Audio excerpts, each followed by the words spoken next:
This is the Westmoreland on the Hardwood Podcast on the Westmoreland Sports Network. Here are your hosts, Jack Ridenour and Sean Meyers.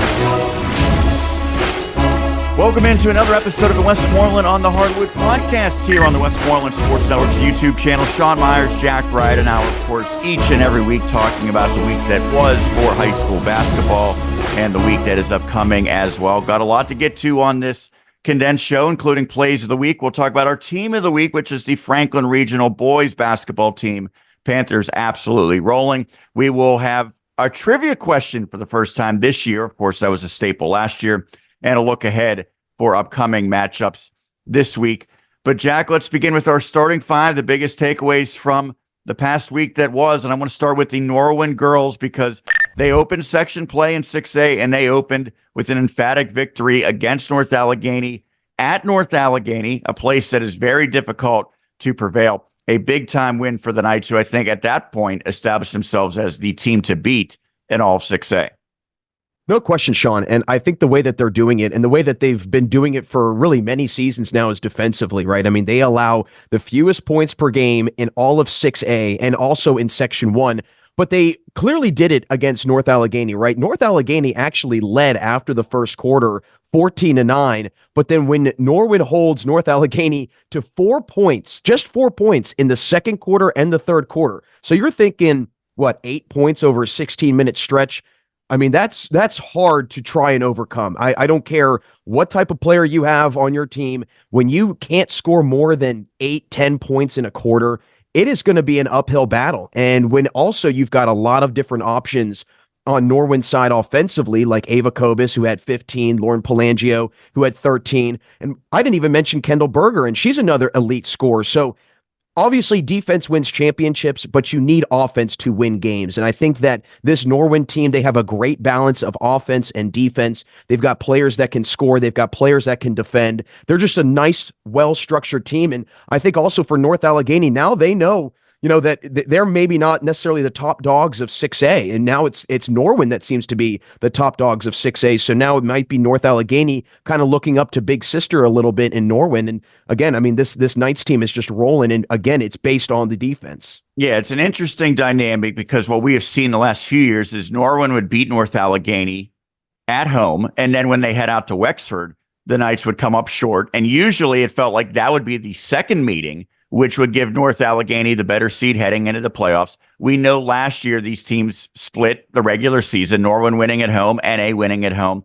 And then in the playoffs, it was a narrow North Allegheny victory en route to the WPIAL championship. Norwin got their vengeance in the state playoffs, but it really does feel like, at least from what I've seen, this will be the year for Norwin.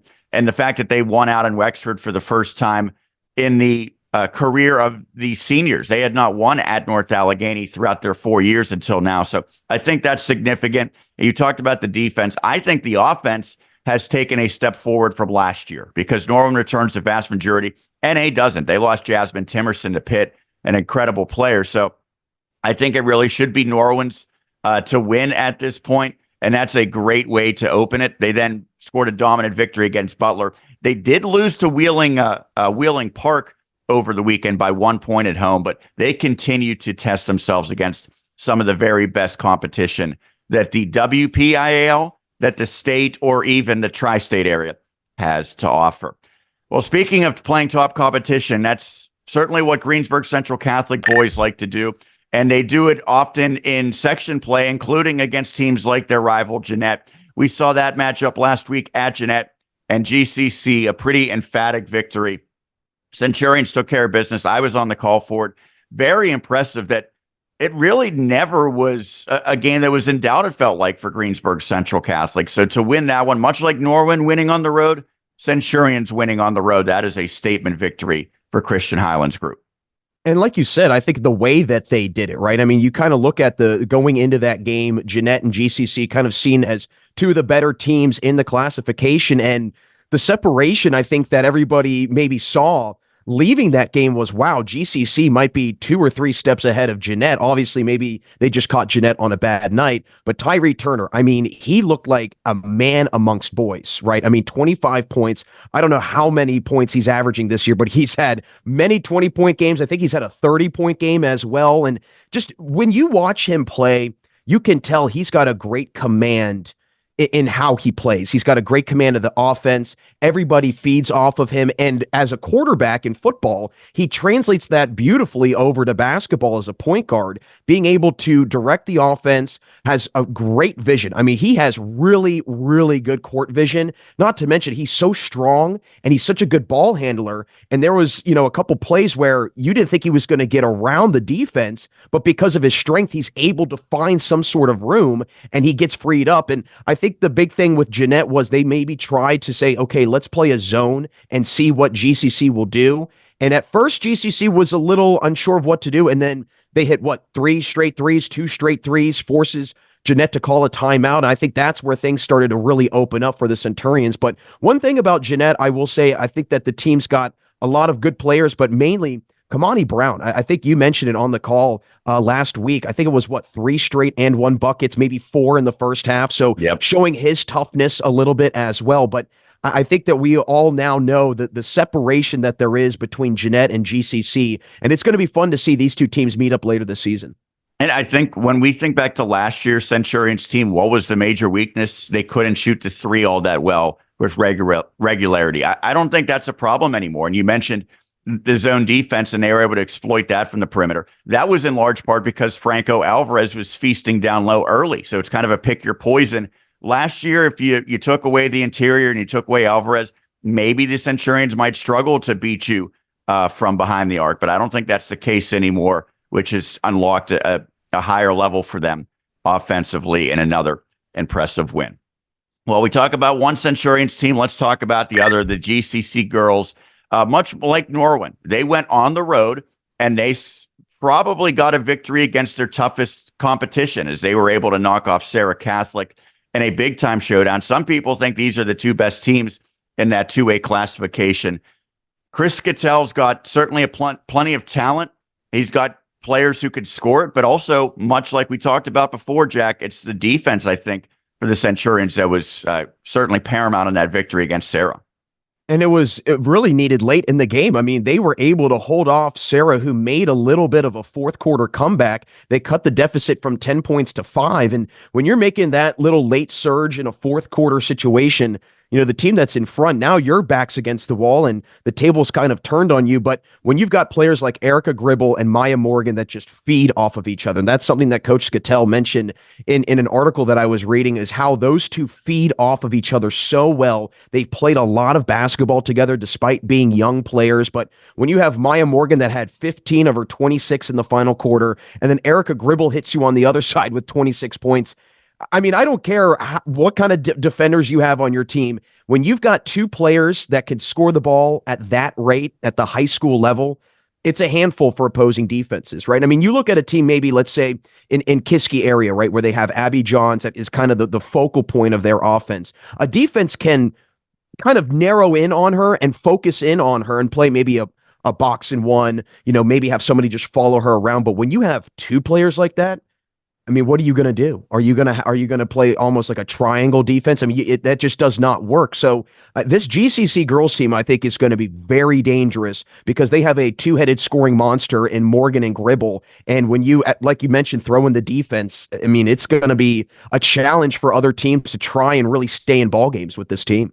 And what it really allows is some other very talented players who could be the top scorers if they were on maybe a lesser team, like an Avery Davis or a Kara Dupilka, to focus on other things. So they don't have to expend all their energy trying to create their own shots or putting it into trying to fill the basket on the offensive end. They can focus on defense. So Davis didn't have a big scoring effort in particular, but she was able to help lock down on the Eagles. Now, we will note Sarah Catholic was without one of their better players, so maybe the rematch will be a little bit more challenging for GCC, but the fact is that they're going to be at home for that one. So I think much like Norwin, you get to say they are now probably the front runner for the championship in their respective classification. The Borough boys basketball team had been incredible this season, undefeated That was until they went against the defending state runner-up Deer Lakes Lancers. Burrell suffering their first loss of the season. It came in section play against Deer Lakes. Really, it's hard to take a lot from this one negative from Burrell because you just didn't have your guys for the majority of the contest. All 5 starters fouled out, Jack. That's unbelievable. And obviously the biggest absence, Mackie Bennis, who had 4 first-half fouls. And so he really could never get on track. That's a guy that's going to lead them offensively if he's not in foul trouble. So I think you say, okay, we dropped one, but if we avoid the fouls, we're going to be able to play with anyone. Maybe it adjusts how they have to play a little bit defensively and maybe be a little bit more smart. And from some things that I read, it would seem that a lot of the fouls were frustration fouls. And I think for Deer Lakes, they kind of focused in on that up-tempo style of play all week at practice. And Burrell, a half-court team that's very calculated, very meticulous as to how they run their offense. And when you have a team that gets you out of your rhythm, like a Deer Lakes that's going to speed you up, you force a team that might be slower paced to play out of sync, and that's never going to work. And to your point, I mean, I played basketball for a long time. I've covered the sport for a while. I can't remember, and to my knowledge, I don't think I've seen nor maybe covered a game where all 5 starters foul out. I mean, that is a rarity. I mean, even at college, even in Division I, even in NBA basketball, you don't see that. So you give a lot of credit to this Deer Lakes team because clearly they were just getting Burrell all out of whack, and they just could not get into a rhythm. And reading one of the articles, Colin Rogers for Deer Lakes mentioned that, he could tell and the rest of the team could tell that they were frustrating Burrell. And he felt that a couple of fouls that Mackie Bennis committed were frustration fouls, especially in the first few minutes of the game. He picked up 2 quick fouls. And when you pick up 2 quick fouls and you have a 5, you can only get the 5. I mean, you are really having to now take a lot back, especially for a player that's a leading scorer, can't play as aggressively, can't do what you probably want to do. And so I think right from the jump, they were just completely out of rhythm, and give a lot of credit to Deer Lakes game planning well for Burrell. Yeah, it turned out to be a 22-point loss. But again, if there was no foul trouble, I think it looks completely different. So certainly area for improvement for the Buccaneers and for Coach Fantuzzo going forward. The good news is that's just their first loss of the season. So they'll have plenty of opportunities to respond, including another matchup with Deer Lakes a little bit later in the season, which, by the way, will be at Burrell. Lastly, for our starting 5, our biggest takeaways, we always want to celebrate milestones. And for Isaiah Gonzalez, that came last week. Although it was a tough week for his team, the Kiski Area Cavaliers, Gonzalez got to 1,000 points in a loss against Greater Latrobe. For Corey Smith's group, they had been rolling. They found out that the section is maybe a little bit harder than their non-section, but one thing they can count on, that's Zay filling the nets. Well, I mean, hey, when you've got a player that can score 1,000 points in his career, clearly he's been doing something right for many years. But to your point, you're right. I think that, much like, Kiski Area, I think that they have been surprised with how other teams have been playing because Kiski Area has been a little bit of a surprise this year as well. So really 5A has been kind of a surprise in general. And, going up against a team like Franklin Regional, who I think has caught everybody off guard, Greater Latrobe, they're off to a 2-0 start in the section as well. So, Kiski Area comes in riding high in non-conference, but then they get into section play and, like you said, they get hit in the mouth a little bit, but big congratulations to Isaiah. I mean, an incredible milestone and something that should not be taken lightly. I mean, it's hard to score 500 points in a career, and it's even more challenging to score 1,000. Absolutely. That'll do it for our starting 5, our biggest takeaways. Now let's quickly move to our plays of the week, and we'll begin with the Norwin girls as the Knights. They were red hot offensively against Butler last Thursday, reining in 3-pointers in their lopsided win. Among those shots from distance was a 3 by Kendall Berger in the closing seconds of the first half, as called by myself and Roger Downs. Norwin can hold for a final shot. Berger and Ava Kobus play catch. Down to 5. Snowberger. Berger, good look at a 3. It's down right before the buzzer. And a strong finish in the second quarter. Jack, once again, we see the ball movement, the mindset of we're not going to get a good shot, we're going to get a great shot, and it happened to time up perfectly with how much time was left in the first half. That is something clearly Brian Brzezinski has stressed throughout practice, and this team is executing at such a high level on both ends of the floor. We'll continue plays of the week with Franklin Regional boys, and Cam Rao put on a show at Penn Trafford last Tuesday, leading FR to a big road win. His top highlight came in the first quarter with the steal leading to an emphatic dunk, with myself and Roger detailing the action. NBA rules, if you will. You get the 2 shots every time you're in the bonus. There's another steal. Here comes Rankin. Ahead of the pack, throws it down. And he flipped the head of Sable, it appeared. That's a heck of a finish by Cam Rowell. All right, Jack, how many dunks have you thrown down in your life? Well, it depends on how high the basket is. Maybe a handful if it's an 8-foot rim, but never a 10-foot rim. Yeah, Cam Rowell making everyone jealous. He is a special athlete. You can see why he's getting a lot of college interest. We conclude Plays of the Week with the Greensburg Central Catholic boys. We talked about it before. Tyree Turner was stellar in a convincing win for the Centurions at Jeanette on Friday. 25 points, but he got his teammates easy looks, including spoon-feeding Brady O'Rourke late in the third, with myself and Greg Bizignani providing the commentary. And he gets his first points of the second half. Yeah, nice touch off the glass. That's not an easy shot. And Tyree just taking on his own to break the press on his own. Nice pass, easy finish for O'Rourke. And Turner's making everything look easy now, whether it's calling his own number or facilitating for teammates. Really cool to work with Biz at Jeanette. I said, are you going to be okay here? Is there still any animosity from your old coaching days against Jeanette? But it was a fun time, even though it turned out to be pretty lopsided in favor of GCC. I know everyone from both of those communities looks forward to it, but no one seemingly looked more forward to it than Tyree Turner. That'll do it for Plays of the Week. Let's now move to our Team of the Week. We mentioned it before, the Franklin Regional boys. The Panthers now 10-1, a 5-game winning streak, including 2 section wins. And Jack, this is a team that it was a disappointing finish last season, in large part because of injury. They are healthy, and they look like a completely different team here in 23-24. Not to mention, they bring back a lot of their, headlining acts from a year ago, right? Cam Rowell, Cooper Rankin, players that can fill it up in a lot of different ways.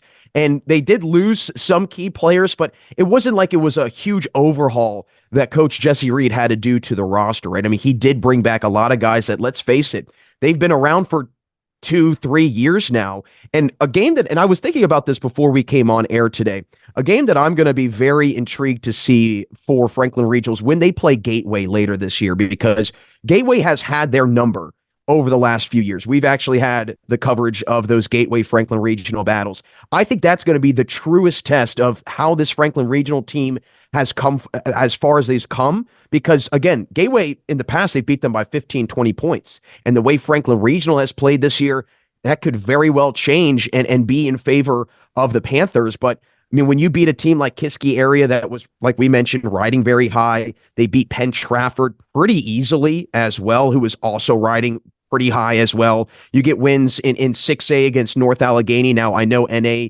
boys is a little down this year, but still you're playing against a larger classification.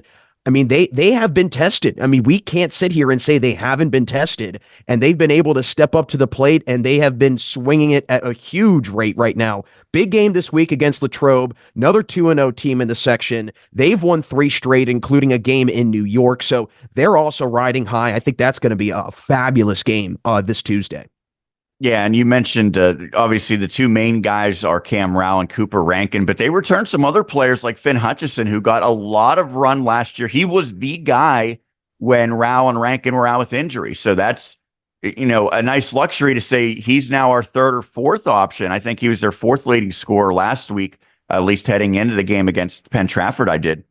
But you've seen that he can thrive as a top option. So Colin Maston, and then they don't get a bunch of points off of the bench, but Andrew Davola, Josh Hudak, they provide some size, some physicality, some defense, some rebounding. So I think that's the one question I have, is if one of their top guys, Rowell or Rankin in particular, are out with injury or foul trouble, will they get enough scoring? But it didn't seem like they missed a beat in the victory against Penn Trafford, when Rankin, by the way, was saddled with foul problems. So very, very impressive team. But you mentioned Gateway.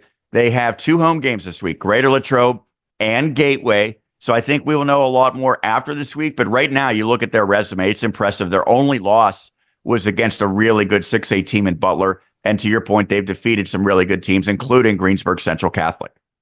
And when you have those kind of, I don't want to say they're morale wins, but they kind of are when you're playing, a higher classification, it gives you that feeling of, you know what? we could play with the best of them. And you're right. This is a big prove it week for them going up against two really good teams. So if they can get through this unfazed, and I would say, fairly, tough schedule this week. I mean, hey, I don't see why we can't sit here and say that Franklin Regional is the favorite to win the section, because just how high they're riding right now, and if they can keep that going as well. Absolutely. Congrats to Franklin Regional, all the players, and of course our good pal Jesse Reed, the head coach. They are our team of the week. Well, it's back, Jack. It is the trivia question of the week, and we talked about Greensburg Central Catholic, both the boys and girls. This question pertains to the girls for the Centurions. They appear to be the favorite to win the Class 2A WPIAL championship. At least currently, I think they're the favorite. So the question is, how many WPIAL titles have the Centurions girls won in their program history? Don't give the answer. Don't give it, Jack. We're gonna see if any of our listeners or viewers know. So feel free to reach out. Either you can comment on this video, you can tweet at us, Westmoreland SN, reach out on any form of social media, Facebook, Instagram, whatever you want to do. Feel free to send your answer some way, somehow, and we'll see if anyone can get it. I know the answer. Jack, you know the answer, but we'll see if any of our viewers can get it. All right, let's wrap this up with a look ahead, and we got a lot of games to get to, a lot that we will have broadcast coverage of on WSN this upcoming week. We'll start with the boys Tuesday. Cannon McMillan at Hempfield area and a 6A battle. Spartans, really, it's been a tough season for them as expected, growing pains, but Bill Swan's always going to have his team competing. And a game that you talked about, Greater Latrobe at Franklin Regional. Both those games will be on WSN. Also of note on Tuesday, Uniontown at Southmoreland. Scotty's looking to rebound after they suffered their first loss last week. Dairy area at Valley in a Westmoreland County clash. And Jeanette trying to get back on the winning side. They go against Clairton, which the Bears will be hosting that one. So that will be another stiff test for the Jayhawks. And then on Friday, Gateway at Franklin Regional, big time 5A section battle. That will be on WSN. Penn Trafford at Greater Latrobe. Shadyside Academy at Dairy area. That's another game that we will have coverage of on the Westmoreland Sports Network. York at McGuffey. Tara Crosby, what a terrific season and career he's having for the Cougars as he goes against the Highlanders. And then Clairton at Greensburg Central Catholic. On the girls' side, we will have Norwin at Hempfield area and an all Westmoreland County clash. We'll see if the Spartans are up for the test. Certainly Norwin absolutely rolling heading into that one. 5A battle will have coverage on WSN. Oakland Catholic at Penn Trafford. Oakland Catholic, of course, made it to the WPIAL championship game last year. They've taken a few steps back, I think, just because of graduation. Penn Trafford has certainly some adversity to overcome in their own right. Knock at Greensburg Salem, Ligonier Valley at Burrell, and Shadyside Academy at Mount Pleasant. Those are all Monday games. Wednesday, Greensburg Central Catholic at Oakland Catholic, as again, the Centurions want to test themselves against some of the best. They're playing up 3 classifications in that non-section. And then Thursday, Pine Richland at Norwin, which we will have coverage of. Penn Trafford at McKeesport, Greensburg Salem at Highlands, Bell Vernon at Elizabeth Ford, Mount Pleasant at Ligonier Valley, and Clairton and Iona Wade averaging 1 million points per game at Greensburg Central Catholic, all on Thursday. Jack, looking at the week ahead, what jumps out to you? I mean, there's just so many games. I've got a grin from ear to ear right now. Obviously, the Franklin Regional games jump out because, like, we continue to reiterate, a big prove-it week for them. But you know what? I love the Uniontown and Southmoreland game because those are two really good teams. They have been off to lightning hot starts. Like you mentioned, Southmoreland wants to bounce back from their recent loss, but that's another game that kind of jumps out to me. And quite frankly, on Thursday, Pine Richland and Norwin, the reason why I bring that up is Pine Richland, a team that has, struggled over the last year or two. I think that they're also maybe going through some growing pains themselves. But that might be a game where one could call it a trap game maybe for Norwin, where maybe they get caught on a bad night. Maybe they play down to their competition, if you will. So that's a game where I think if you're Norwin, you cannot look at your opponent and just say, okay, we've won this game without even playing it. You still have to roll the ball out and play. So I think that could be a very interesting game on Thursday that if Norwin does not come prepared, Pine Richland could beat them. Yeah, and one thing that I know I've seen firsthand for the Knights is they have been a little slow out of the gate in certain matchups, including against Butler. Yeah, they won going away. Same against McKeesport, which is a really good opponent. But they have been a little slow in terms of their first quarter play before they find their legs in the second quarter and then really just take over. So I know they want to play a complete game. They want to play all 32 minutes. That will certainly be something to monitor in that matchup against the Rams. Well, Jack, I think we've gotten through everything we need to touch on this week. Of course, you can follow us on all forms of social media. Check out our website, Westmoreland Sports, each and every day, not just for the live game broadcast, but all the articles that we have on our website as well. But for now, we will put a bow on this one for my colleague, Jack Ridenour, Sean Meyers signing off. We'll catch you again next week right here on the Westmoreland on the Hardwood Podcast. This is the Westmoreland on the Hardwood Podcast on the Westmoreland Sports Network.